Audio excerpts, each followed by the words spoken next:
ইরানে যখন ইসলামী বিপ্লব হয়েছিল, মহিলারা রেজা শাহ পাহলভী তার সেনাবাহিনীকে পাঠায় দিয়েছিল কামানের গোলা দিয়া উড়ায় দাও।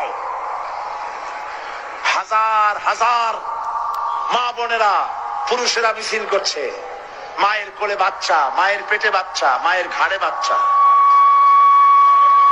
কামানের গোলায় শত শত শহীদ হয়ে যাচ্ছে।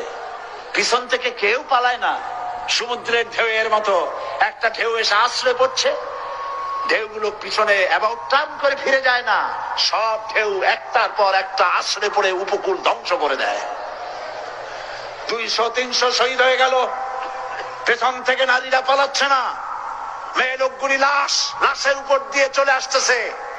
তাদের আঁচলে ছিল ফুল, অস্ত্র নাই, নিরস্ত্র ইরানি মুসলমান মা বোনেরা আঁচলে করে ফুল নিয়ে আসছে। ফুলগুলি কামানের উপরে মেরে বলছে, শাহের আমেরিকার গোলাম, শাহের সৈন্যরা, আমরা তোমার মা, আমরা তোমাদের বোন, আমরা তোমাদেরকে ফুল মারতেছি, তোমরা কামানের গোলা দিয়ে আমাদেরকে জান্নাতে পৌঁছায় দাও। ইরানের রাজপথ ছেড়ে দেব না যতক্ষণ শাহ না পালাচ্ছে, কালেমার পতাকা উড্ডীন না হচ্ছে।